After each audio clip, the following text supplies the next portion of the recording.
Hello, this is Commodore Ty Coles, and oh my god, what did I just watch?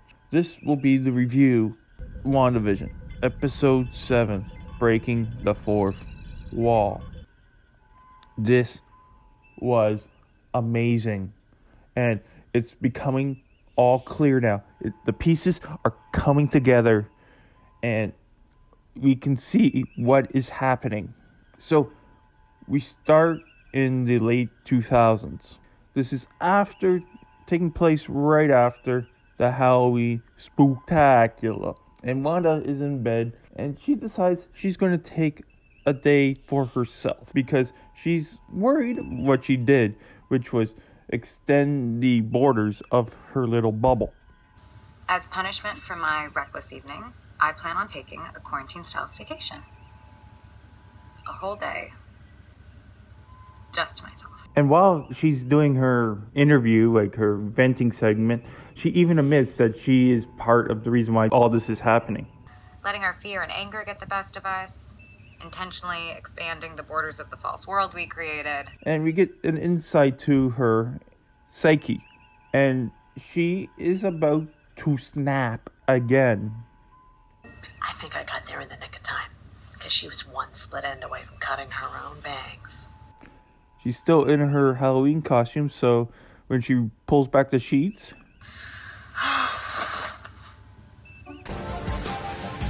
Damn! I would take that. Thank y'all, come again. So we hear her talk about her inner feelings, but she's talking to us. But we also hear someone ask her a question. A guy ask her a question. And if you had the closed captioning on, it says specifically, director. Do you think maybe this is what you deserve? What? You're not supposed to talk. Agnes then pops in, and she agrees to take care of Tommy and Billy, because Tommy and Billy are starting to get worried about their mom. Have to, Mom? Mm-hmm. Someone needs to be here to take care of you. And their dad. Have you seen your dad? Want to go look for him? Well, if he doesn't want to be here, there's nothing I can do. And even Uncle Pietro, who Wanda is still ridiculously pissed off about.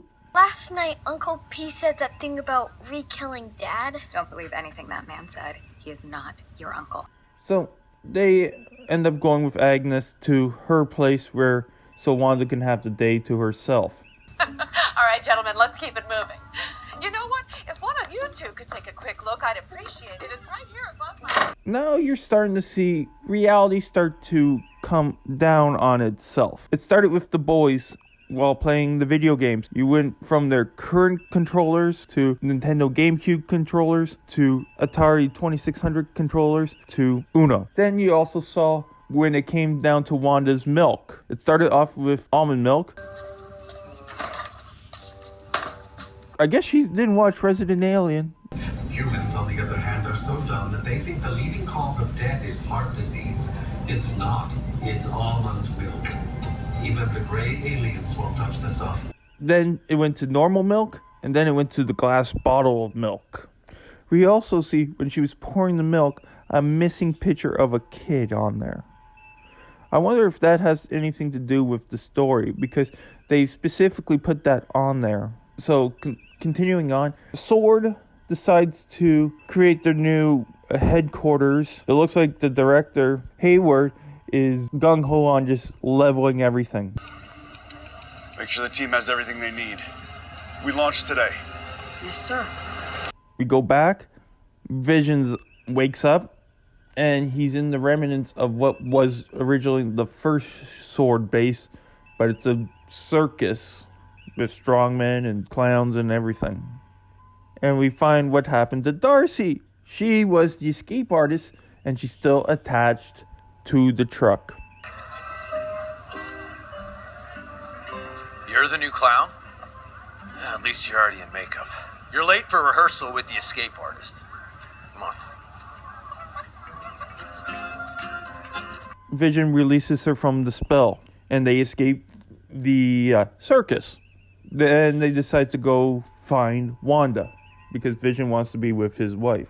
Darcy tells Vision about his death and the events leading up to his death and his backstory. And so Vision now knows that he died not once, but twice, was formed by an AI called Jarvis, and that his body was formed by Ultron. Wanda's house continues to shift from various time periods.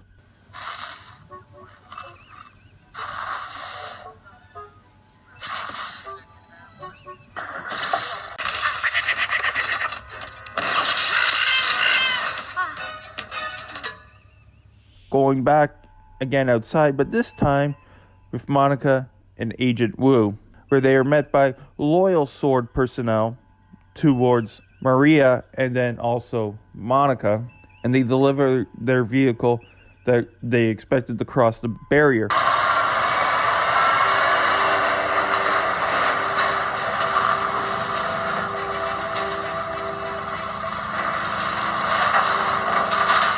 But Monica gets all strapped up in some sort of space gear and gets ready to go through the barrier again. But it becomes unsuccessful because, you remember, in episode 5, Wanda came out and then highlighted it red.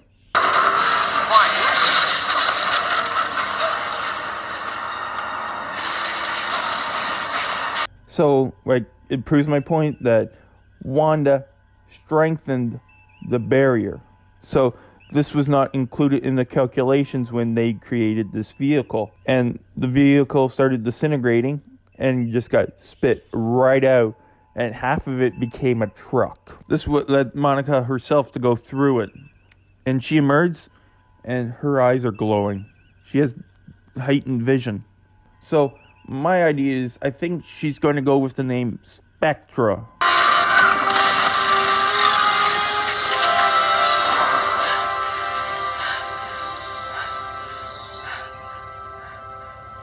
Because that was one of her various aliases. So she manages to track down Wanda. Man, is Wanda still pissed at her because she thinks that they are responsible for every negative thing that's happened to her, including Pietro for some reason. Tell me about that. I don't want to hear about it. The drones, the missiles, Pietro. Pietro, no, that wasn't us. All you do is lie. But yet Wanda does not want to listen to Monica at all. Wanda tries to flatten her on the ground, but this time Monica has her own powers now, and she does her epic superhero landing.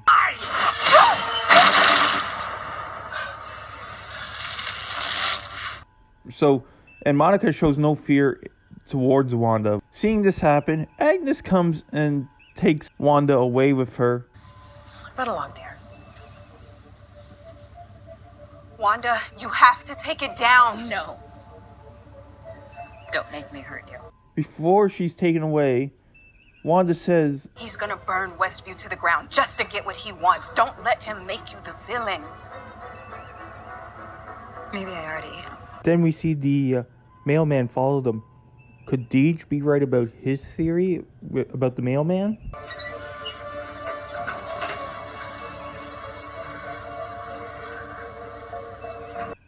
While at Agnes's house, the boys are not there, so Wanda goes into the basement and discovers a secret lair. And we learn, finally, that Agnes is Agatha Harkness.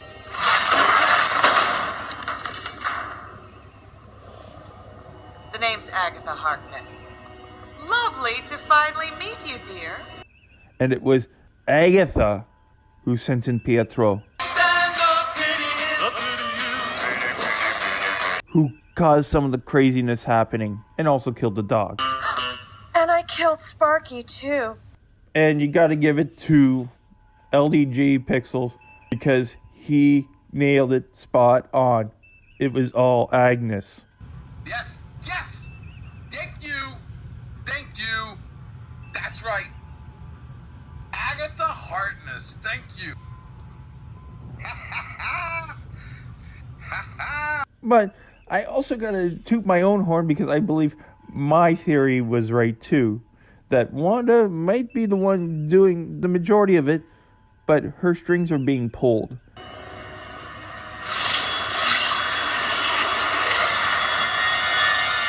she's manipulating Wanda into doing all this. And by her using her magic, she's encouraging anyone, like she's making it beneficial for her using Wanda.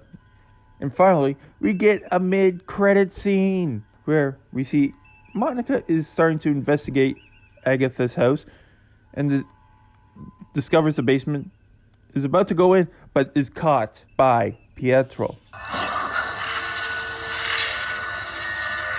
Snoopers gonna snoop. This episode was mind-blowing. We got so many answers now. And with 2 episodes left, well, they may not even wrap this up, because we all know this is going to lead into the new Doctor Strange movie, and this episode fits perfectly. This is probably the catalyst to it, because guess what the commercial was during this episode?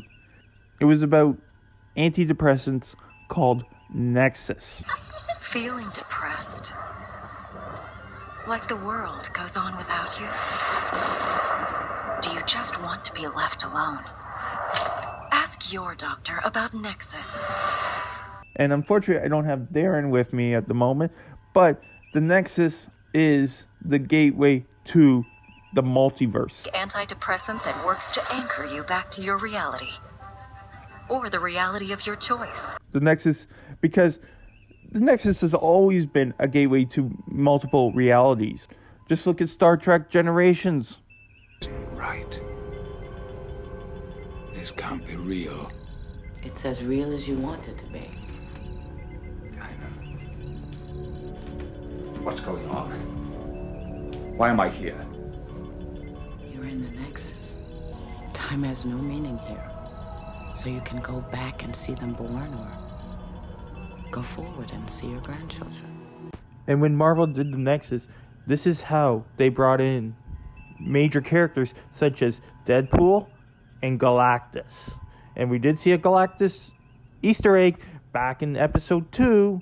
So it's all coming together. The madness into the multiverse has begun with this episode. And also, I gotta give another shout out to LDG, because he also described that, yes, these commercials are based on the Infinity Stones. And we might get the 7th Infinity Stone, the Ego Stone. It's all coming clear now. And I am ridiculously excited for the next episode. So for your Commodore Tycols, live long and prosper. Hailing frequencies closed.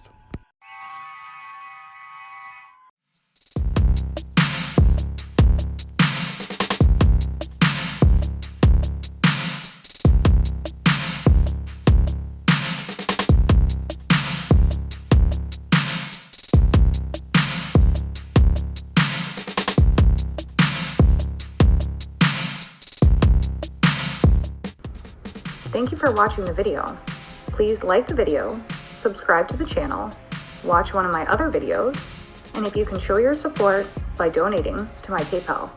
So, for Commodore Ty, live long and prosper all, and for now, until next time, the hailing frequencies are closed.